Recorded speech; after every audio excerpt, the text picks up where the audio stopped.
Porque hoje eu vou falar de carro, que é carro com C maiúsculo, SUVzão, carro para quem precisa viajar, que pega longas horas de estrada, que anda sempre carregado, você que tem família grande. Esse é o seu vídeo. E obviamente, se você quer comprar qualquer um dos carros que eu vou falar por aqui, não deixe de me procurar lá no Carchase, certo? Esses são carros que nós atendemos sempre por lá nessa proposta. O que eu falo para vocês, meus amigos, esses são carros grandes. Naturalmente, o mercado deles é nichado porque são poucas as pessoas efetivamente que têm famílias gigantescas e que precisam desses carros. Então, naturalmente, ao guinar na direção de qualquer um dos carros que eu vou falar aqui, saiba que você está abrindo um pouco mais de mão de liquidez e também de poder de revenda, né? São carros que têm menos liquidez e que depreciam com maior intensidade. Mas se você precisa de luxo, refino, espaço interno, conforto, bom motor, bom desempenho, esses são os seus carros. Vamos começar falando do Audi Q7, meus amigos. Sim, a atual geração do Q7 deve atualizar no próximo ano, né? O carro já acabou de passar por um facelift, já estamos no final do segundo ano do facelift do carro, por até 400 mil reais, hoje que você vai encontrar por aí. Você teve duas grandes motorizações, uma 3.0 V6 gasolina e outra uma 3.0 V6 diesel, né? A gasolina tem 333 cavalos, 44,9 kg de torque, né? E a diesel, 272 cavalos, 61,2 kg de torque, né? Clássica moda a diferença entre o diesel e a gasolina aqui. A parte positiva, meus amigos, é que com orçamento de até 400 mil reais, você vai poder escolher Q7 entre o ano de 2018 e 2019. Você só acaba fugindo um pouco daqueles carros 16, 17, 18, já pega um carro mais atualizado, menos rodado, menos usado, né, porque o perfil desses carros é de uso, né, ninguém tem tanto esses carros como um bibelozinho de garagem para usar no cotonete. É a própria proposta do cara família que precisa dessa utilidade, desse espaço interno, que viaja bastante com o carro. Então não julgue, porque essa é a proposta do veículo, certo? Mas a parte positiva, por exemplo, se você guina na direção de uma versão gasolina do Q7, né, é o mesmo motor que você encontra, inclusive, esparramado em outros produtos Audi e em outros produtos Porsche, certo? É um carro que carrega 7 pessoas, sim, o porta-malas fica sacrificado. Meus amigos, é sempre assim, a pessoa que me pergunta, mas com a terceira fileira de banco sobra alguma coisa de porta-malas? Gente, sobra e não sobra, né? Tipo, tem um limite, né? Você tá comprando, eu falo assim, se o cara precisa de mais espaço do que isso, ele tá ferrado, ele não pode ter um carro, né? Ele vai ter que comprar algum micro-ônibus, alguma coisa, porque mais espaço interno do que isso aqui é difícil, tá? E o Q7 tem essa opção de 7 lugares. O que eu gosto do Q7? Ele é um carro, meus amigos, que ele tem muito mais vínculo em relação com o Audi A8 do que com o Audi A6. Então, você pega um refino, um esmero, uma qualidade, uma quantidade de tecnologia muito grande nesses carros, né? Quando você entra dentro do Q7, você fala assim, pô, eu tô gastando 380, 400 pau numa Q7 2018-19, né? Cara, parece que você tá comprando um carro que concorre com uma X7 de 700, 800 mil reais e não um carro dessa faixa de preço, tá? Gosto da Q7 justamente por essa, especialmente na gasolina, essa compatibilidade, essa profusão de outros veículos do grupo Volkswagen, que no caso o Audi e Porsche, que usam esse motor. Então não é um bichão de 7 cabeças, é uma calibragem até bem conservadora para esse motor, né? Esses motores em versão 2.9 V6 biturbo tem diferenças sutis de projeto, tá? Mas assim, é basicamente o mesmo coração da coisa que tem desde uma aplicação num RS4, né, num RS5, como numa versão um pouco mais mansa como a Q7, né? Aí, obviamente, eu não gosto da Q7, acho ela também um janjão, um apartamentão sobre rodas, consigo ter um pouco dessa praticidade e utilidade no mundo BMW? Consegue.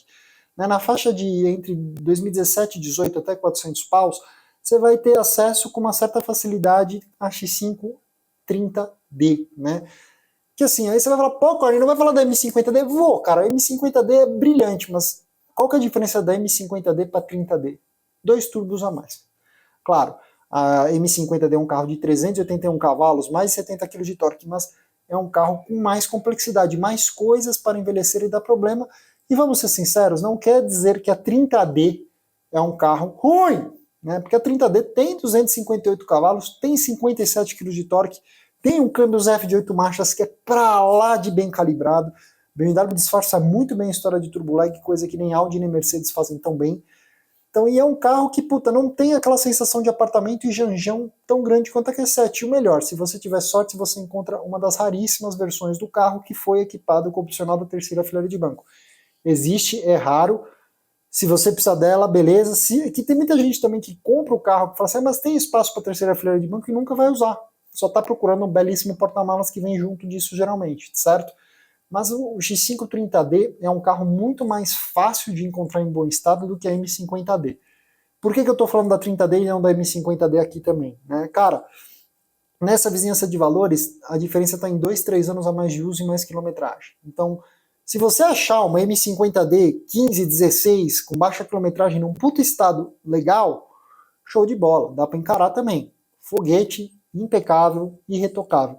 Mas se você não encontrar, tem mais opção de 30D, que você vai, consequentemente, comprar um carro com menos anos nas costas, potencial menos uso. E quando o assunto é carro de uso, como é um SUV desse perfil, menos usos significa, pelo jogo da probabilidade, mais felicidade na sua experiência de propriedade. Bom, já que BMW pode não te atender, a gente pode falar de Cayenne. E sim, a Cayenne tem uma versão pau para toda obra. Para você que sempre sonha andar de Porsche, mas não quer suar frio com o conceito de uma mecânica V8 biturbo envelhecida da Porsche ou com V8, mas também não tem orçamento para pegar as versões S atualizadas do carro, porque a Cayenne de segunda geração ela lançou em 2011 para 12, em 2015 para 16 ela foi atualizada, né? Os motores todos, né? Você tinha o 3.6 V6 na entrada, o 4.8 aspirado V8, 4.8 V8 biturbo na turbo e na turbo S, né? E você tinha a GTS no meio do caminho, usando também um 4.8 V8 aspirado. 15 para 16 ela atualiza, vem uma família nova de motores 3.0 V6 turbo, que inclusive é um motor compartilhado com a família do Q7, que eu acabei de falar para vocês, né? Mas assim, às vezes é mais complexo, né? Por incrível que pareça, a Porsche manteve na linha de produção o V6 de entrada aspiradão, o 3.6 V6 lá desde 2011 e 12, né? Que assim é a sua chance de ter esse motor que é pau para toda obra, sem ter tantos anos nas costas, sem ter tanto uso, sem ter uma quilometragem tão avantajada, né? Você ainda acha carros desse em bom estado. Você leva 300 cavalos, 40,8 kg de torque.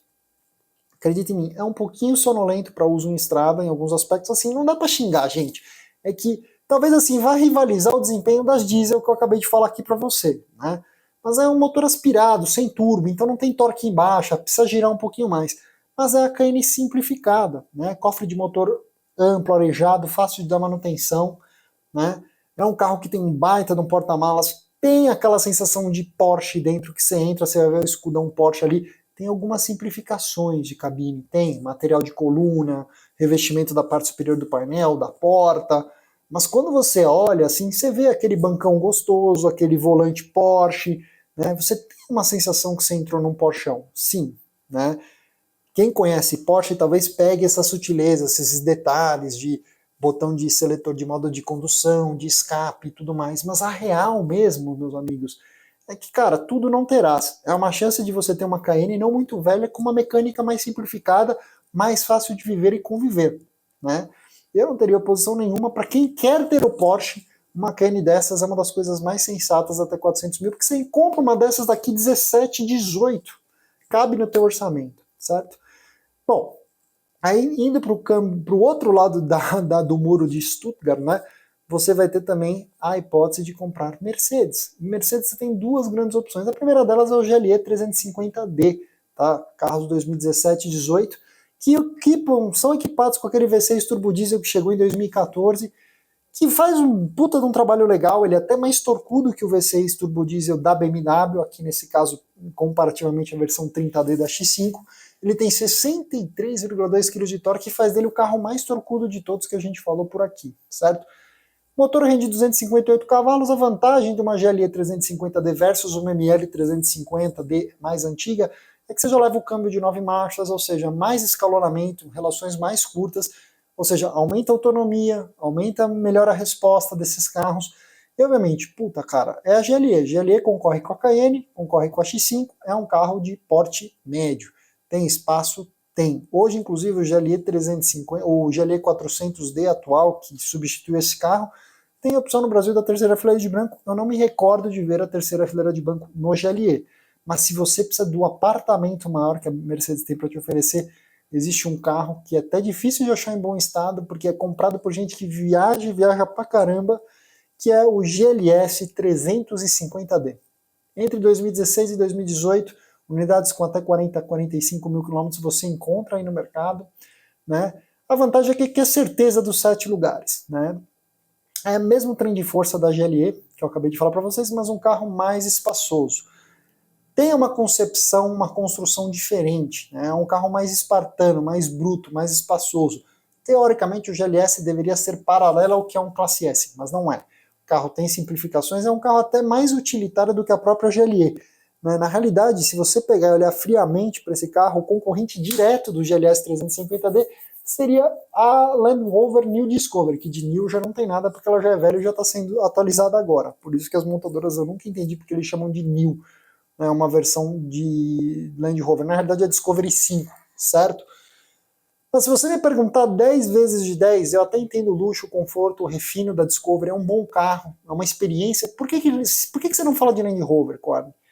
Cara, do ponto de vista de experiência, eu não posso falar mal de nenhuma Land Rover. Eu nunca tive uma experiência ruim a bordo de um Land Rover. O problema é a longevidade, a saúde dos componentes, a qualidade de construção. As pessoas vão falar, mas aí vai muito do proprietário, vai muito do cuidado, do quanto o cara fazia gambiarra com o carro ou não. O problema é o seguinte, não tem como negar que a Land Rover depende e prescinde de mais oficina que qualquer um dos outros carros que eu falei aqui até agora. E aí o que acontece? Quando o carro começa a ir com uma certa frequência para oficina e é um carro que é de uso das pessoas, né, começa a encher um pouco o saco, as contas salgadas, aí começa a vir aquela profusão de mecânicos solucionadores de problema na base do fio do barbante, né? Muitas vezes o cara vai lá e acontece uma gâmbia atrás de outra, atrás de outra, atrás de outra. Né? Mas o problema também tem a ver com a forma como o produto envelhece. E não há como negar que o produto Land Rover, apesar de ser um carro muito confortável, muito luxuoso, muito gostoso de dirigir, é um produto mais sensível, que dá mais trabalho, dá mais encheção de saco, que é por essas e outras razões que eu nunca indico por aqui. Quer comprar um Land Rover? Beleza, eu te indico empresa especializada, a gente que faz um puta trabalho, mas eu acho que qualquer uma das outras opções que eu falei aqui acabam sendo automóveis que trazem um pouco mais de paz no seu coração. Espero que vocês tenham gostado. Se gostaram, deixa um like. Se conheceram o canal agora, inscreva-se, ativa a notificação no sininho. Quer comprar qualquer um desses carros? Me procura lá no Carchase. Ficou com qualquer dúvida? Só chama a gente por lá ou manda aí nos comentários. Nessa tela final vocês podem ver os 2 últimos vídeos que eu fiz por aqui. Muito obrigado e até a próxima.